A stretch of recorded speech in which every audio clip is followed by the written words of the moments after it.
gained national attention as a top finalist on the Fox Network show MasterChef. Do we have any MasterChef fans here? Yes. Originally from Huntington Beach, he moved to Seattle as a boy and was influenced by punk rock music and a bohemian lifestyle. He embarked on a gypsy-like tour of America, hitchhiking, cooking, and working his way from small diners to farms. During this time, he developed a keen respect for sustainable agriculture. Now settled in Palm Springs, he continues to be passionate about cooking and urban gardening. Everyone, please help me give a warm welcome to Chef Stephen Lee. All right. Thank you. Hi, welcome. All right, Chef. All right. Well, take it away. Thank you, Noelle, for that stunning introduction. All right. All right. So, thank you. All of you consider yourselves extremely lucky, all right? Because there's a line like down the block, but I'm holding them off to keep it intimate for you, okay? Just so you know. All right. I think the greatest revolution in human history was when we discovered how to cultivate food, right? Because that's when we went from like nomadic tribe, and that's hunter-gatherers. And then we're able to stay in one place and start growing our food. And that's kind of where civilization started, forgive the pun, put down roots, right? In one place, correct? And then you could start building upon that. And in order to do that, we had to figure out how to utilize this dirt and these worms. And how are we going to do that, Well, we do it. It was a very long process, to eat the carrots that we eat today. They didn't look like that, let's say 1,000 years ago. They weren't as good as they are now. It's taken a long time for us to develop and nurture that in order to become, the carrot. But we had all these different seeds, right, that we would collect throughout the ages, and then we'd start to grow all our food, right? And this idea of growing our food was one of the building blocks of creating the great societies that we have today. This is what makes it, right? This is why people live. I seriously enjoy being able to go into my backyard and pull out, a bunch of carrots, right? And then, I take them in and wash them, and then they go on my salad, right? I mean, it's a beautiful thing. It doesn't take up any refrigerator space, You don't have to go to the grocery store and buy it, they just grow right there. Everything that's living has to eat, right? So in order for this carrot to eat, it needs these worms to break down this dirt so this carrot can pick up the nutrients, right? And it's a symbiotic relationship, okay? It probably looks pretty familiar to you. You have cilantro, you put in your pico de gallo, or your salsa, or cilantro pesto, or cilantro oil, or some stuff like that, right? So you have that cilantro there, and then you have these cilantro flowers, right? These are so good and so delicious. These can all go in your salads, right? So good. And it's like eating 1,000 cilantro leaves at one time. It's just has so much perfume, and it's delicious. Okay, and then after those flowers die off, then it turns into coriander. So then you get coriander seeds. So from that cilantro is used so many different ways. So you have the cilantro, the flower, and then you get the seeds. It turns into coriander, equally delicious. And then you also have the root. And the root is so good as well. I'm going to show you what the root looks like right now. I haven't disappeared. It's not like a magic trick. I haven't really disappeared, but here I am. All right. The cilantro root is so tasty. It's so good for you too.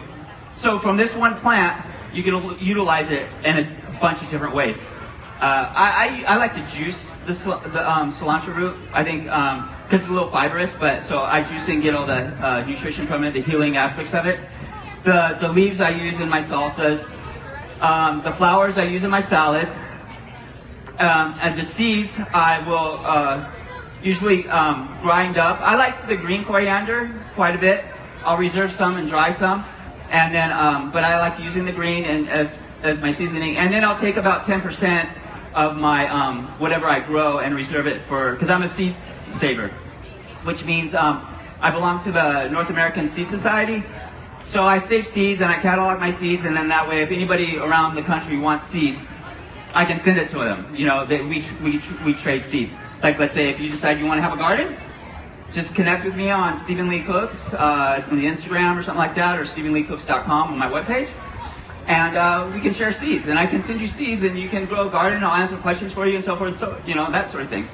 So this is focusing on my gardening and growing food for this demonstration. But earlier I was doing a culinary demonstration, and I was talking about how to utilize what you grow. My goal in life is to create a collaboration between farmers and cooks. I think that's what it's all about. It's about bringing cooks and farmers together in order to create better food for us to eat, right? And so I try to embody that idea of the farmer and the chef. That's what I want to be. Like when I grow up or something, that's what I want to do, and that's what I want to be, and that's what makes me happy. And I think look at her, she's smiling. Look, it makes her so happy too. If she, you know, you got a happy wife is a happy life. So keep this all in your mind, starting with the worms. Don't forget about the worms. The worms are the most important part of this whole situation here. If we don't have the worms, we're not going to eat great food. Simple. If we don't have the bees, we're not going to have great food. Simple. Okay? Worms, dirt, food, beauty. And we start to build from that. The infant at a table, and then puree or make your food. You know, your coulis. Let's call it coulis, but let's just call it vegetable puree or something through the process, and then put the slip mat on the table, and take the food. So let your infant play with food. It's the best thing in the world. Let your kids playing with food. What better, especially healthy food? And let them smear their hands all up here in there and make the artwork, right? And it's like a Picasso or something. And you're like, oh, great job, you know. Oh, man, that is beautiful. And then you take it away, and they cry for a second, you know. And they're like, no, but wait. Here, have another one. And give them another sheet, put it on the table. They smear it around. You're like, oh, great job. Oh, that's a work of art. Really encouraging them, right? To play with their food, right? Well, I don't know, but where I'm from, like what I've seen anyway, every single infant, every single baby, every single child, whatever you say, always, without a doubt, will always put their hands in their mouth, right? Every single time. You can't avoid it.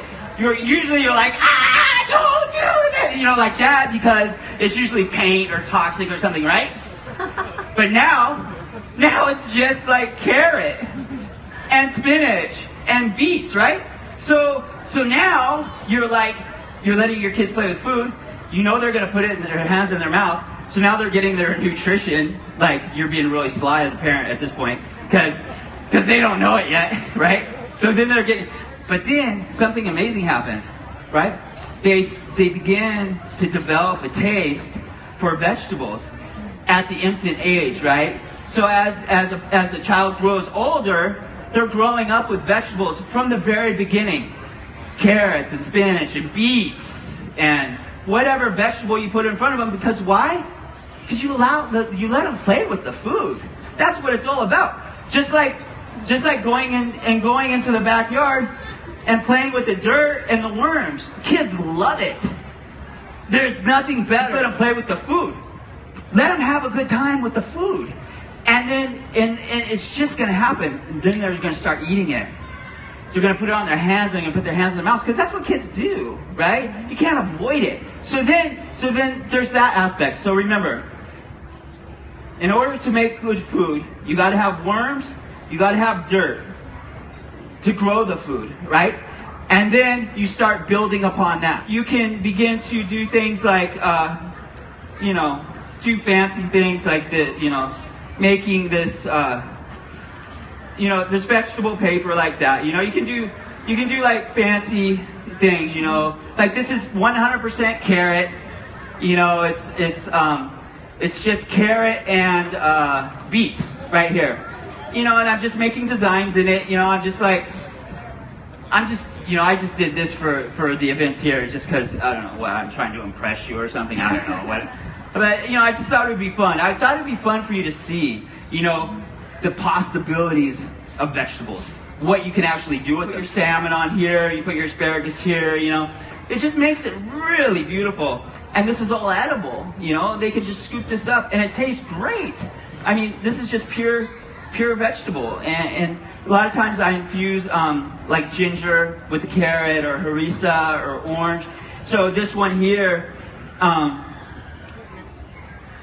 is this is red pepper. It's good. I'm only choking because I'm talking so much. It's really good, trust me. Chef, no, the chef said, we got it. Through the dehydration process. Yeah.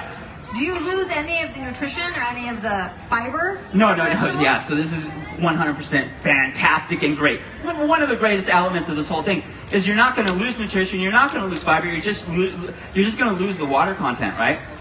The moisture. So this segues into something even more fantastic. And, I know by this time I'm like one of those commercials at like 2 in the morning that you're just like, oh my God, is he ever going to stop? No, but check this out. Check this out. Okay, so since you lose all the moisture content and since it reserves all of the nutrition and the fiber, well then you've reduced the weight by 100-fold, let's say. Okay, now I have this other thing about I want to give. I used to do school lunches for kids, right? Organic school lunches. I used to build lunches for them. It was a passion. I built school gardens and schoolyards. The Edible Schoolyard by Alice Waters. She started that a long time ago in Berkeley. So I've been a big proponent of that, right? Being able to give nutrition to kids. Well, this allows another dimension to that because now I've reduced the weight. Now I can transport pure vegetable to, let's say, a neighborhood that isn't so lucky to have the food. Another country that really needs food right now, needs nutrition. So let's say I will dehydrate some beets, some carrots, some onions, some celery, kind of all together, make my concoction, my mixture. And so then I can send them like, I don't know, truckloads from here to, I don't know, that Hollywood side. And it will feed like a bazillion people, right? Because it's packed with nutrition. And it can be delivered and the weight is like reduced by 100-fold. So that's another aspect of it. So there's different elements of this concept of vegetables, which start with the dirt, the worms, growing the carrots, and then once you have a good understanding of what that actually means, to us, to people like you, because I don't know, it's my goal anyway, is to and I'm 100% not good at this all the time, but it's my goal to treat everybody like one family. We're all here together. Let's just do it together. Let's eat some good food. Let's have a good time, and let's see what happens after that. Let's just stay connected. Anyway, I appreciate the time. So thanks. Everyone, let's hear it for Chef Stephen Lee. For more news on what Stephen's up to, check out his website, StephenLeeCooks.com. And Chef, you'll be doing a meet and greet so that I'm sure everyone has a lot of questions for you. Yeah, absolutely. Great, amazing, amazing. Yep. And once again, let's hear it for Chef Stephen Lee. All right, thanks everyone. Thank you. All right. Ladies and gentlemen. Hi. That was so interesting. I have 3 questions. Yeah. So is the quality of the seed matter, like burpee seeds? Does that... Right, so that's why for save seeds is because, well, for one, I'm in a particular region. I'm in the desert. So I'm zone 10B. Okay, and so all the seeds that I harvest from my vegetables, and since they're acclimated to my environment, they germinate a lot better. Okay. Just do that. So you just blend it and run it through the sieve, and then what you do is put it in a bowl, and then take out a spoonful or something, put it up right on your slip mat to go into the dehydrator. Spread it around. You could use an offset spatula and kind of just spread it like that and make it real thin. Stuff like that.